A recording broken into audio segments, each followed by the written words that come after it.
ہم سب کو تقسیم ہو کر ملا، ذات مصطفیٰ کو تنہا ملا اور یکتا ملا۔ اللہ نے فرمایا انبیاء نبیوں بات یہ نہیں جو تم سب کو ملا، وہ تنہا ملا اور جدا جدا ملا۔ تاجدار مصطفیٰ کو سب کچھ ملا، مگر مجھے اپنی عزت کی قسم ذات مصطفیٰ کو وہ سب کچھ ملا جو تم سب کو ملا۔ محبوب کو ہم نے وہ کچھ عطا کر دیا ہے جو کبھی تم نے تصور بھی نہ کیا۔ سب کچھ محبوب کو عطا کر دیا،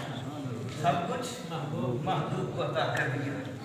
تو اس لیے اللہ پاک نے فرمایا کہ جو بھی نبوت کی فضیلتیں تھیں، درجے تھے، کمالات تھے، مدارج تھے، وہ سارے کے سارے حضور کو عطا کر دیے۔ فرمایا محبوب ہر نبی کا ذکر ہوا، ہر نبی کے چرچے ہوئے، ہر نبی کے چرچے ہوئے۔ اور محبوب فرمایا وَرَفَعْنَا، محبوب جب تیرا ذکر آیا تو فرمایا سارے نبی محبوب تیرا ذکر کر رہے ہیں، سارے رسول تیرا ذکر کر رہے ہیں۔ محبوب ہر سارے نبیوں کا ذکر تنہا ایک طرف، اور تنہا تیرے محبوب تیرا ذکر ایک طرف، سارے نبیوں کا ذکر ایک طرف اور تنہا تیرا ذکر ایک طرف۔ تو اس لیے اعلیٰ حضرت نے کیا خوب فرمایا، آپ فرماتے ہیں کہ سرور کہوں کہ مالکو مولا کہوں تجھے، سرور کہوں کہ مالکو مولا کہوں تجھے، سرور کہوں کہ مالکو مولا کہوں تجھے،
نبوت اور رسالت کے واسطے سے حضور کی عظمت و فضیلت یہ ہے کہ ہر نبی کو اللہ نے قبیلے کی طرف بھیجا، ہر نبی کو قبیلے کی طرف بھیجا، جدھر بھیجا ان میں سے جو ایمان لایا بس وہی اس نبی کا ذکر کرنے لگا۔ اہل مدین کی طرف نبی اور رسول آئے، اہل مدین میں سے جو ایمان لائے وہ اپنے نبی اور رسول کا ذکر کرتے رہے۔ قوم سمود عاد کی طرف نبی بھیجا، قوم عاد میں سے جو ایمان لائے وہ اپنے نبی کا ذکر کرتے رہے، اور قوم سمود میں سے نبی اور رسول کو بھیجا قوم سمود کی طرف، تو ان میں سے جو ایمان لائے وہ اپنے نبی اور رسول کا ذکر کرتے رہے۔ بنی اسرائیل کی طرف، مصر کی طرف نبی اور رسول بھیجا، ان میں سے جو ایمان لائے وہ اپنے نبی اور رسول کا ذکر کرتے رہے۔ تو الغرض جس طرف بھی نبی اور رسول تشریف لے گئے ان میں سے جو ایمان لائے بس وہی اپنے نبی اور رسول کا ذکر کرتے رہے۔ تو جس طرح ہر نبی کی نبوت کا دائرہ محدود تھا اور ہر رسول کی رسالت کا دائرہ محدود تھا، اسی طرح ہر نبی اور ہر رسول کے ذکر کی وسعت بھی خاص حد میں تھی، ان کا ذکر بھی خاص حد میں تھا۔ تو فرمایا محبوب جب تیری نبوت اور رسالت کا وقت آیا تو ہم نے فرمایا محبوب ورفعنا، ہر نبی خاص خاص زمانے اور خاص خاص علاقے کے لیے آتا گیا، مگر جب تیری نبوت اور رسالت کا وقت آیا تو ہم نے زمانے کی حدیں بھی توڑ دی اور مقام کی حدیں بھی توڑ دی، زمان و مقام کی حدیں توڑ دی۔ فرمایا محبوب ہر نبی کی نبوت زمانی بھی تھی اور مکانی بھی تھی، اور ہر رسول کی رسالت زمانی بھی تھی مکانی بھی تھی، مگر میرے مصطفیٰ تیری نبوت اور رسالت نہ زمانی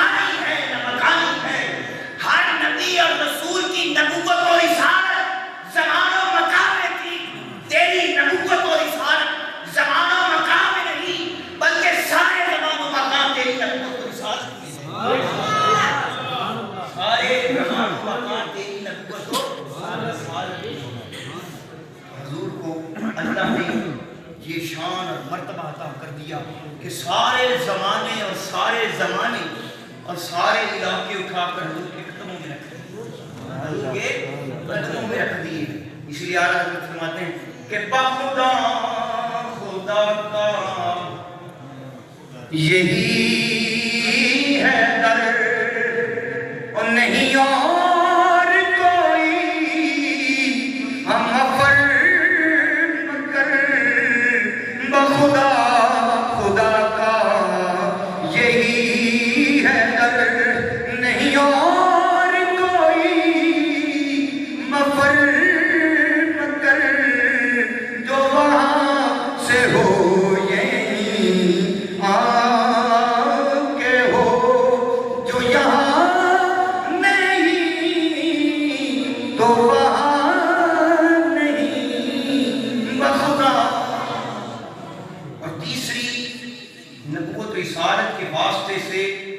عظمت اور فضیلت یہ ہے کہ ہر نبی اپنی امت کا ہی نبی تھا۔ بات ختم کرتے ہیں، ہر نبی اپنی امت کا نبی تھا، دوسری امت کا وہ نبی نہیں تھا، اور دوسری امت پر دوسرے علاقے کے نبی پر ایمان لانا بھی لازم نہ تھا۔ فرمایا محبوب جب تیری نبوت و رسالت کا وقت آیا اور تیرے ذکر کو اس طرح ہم نے بلند کر دیا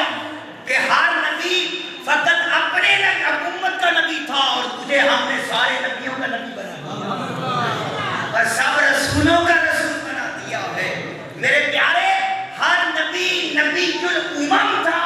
اور تو نبی اور تو سید الامم ہے، تو سید الامم ہے اور نبی الانبیاء ہے، نبی الانبیاء بھی تو ہے اور سید الامم بھی تو ہے۔ ساری امتوں کا سردار بھی تیری ذات ہے اور سب نبیوں کی سردار بھی تیری ذات ہے۔ اس لیے ایک شاعر نے بڑا خوبصورت شعر لکھا، مل کر میرے ساتھ پڑھیں۔ ہاں وہ نبیوں میں نبی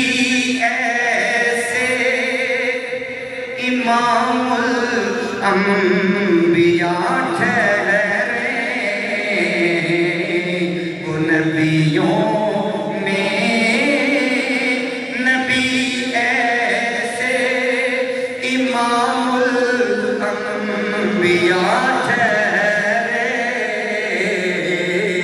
وہ نبیوں میں نبی ایسے امام الانبیاء ٹھہرے، حسینوں میں حسین ایسے، حسینوں میں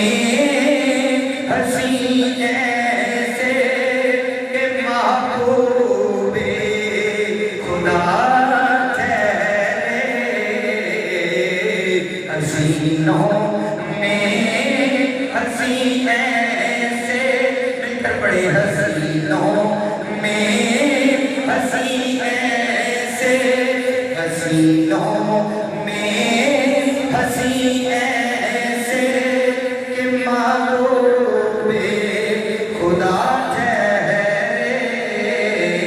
وہ نبیوں میں نبی ایسے کہ امام الانبیاء ٹھہرے۔ مل کر پڑھے مسجد میں دو بار، وہ نبیوں میں نبی ایسے امام الانبیاء ٹھہرے، وہ نبیوں میں نبی ایسے امام الانبیاء ٹھہرے، وہ نبیوں میں نبی ایسے امام الانبیاء ٹھہرے، حسینوں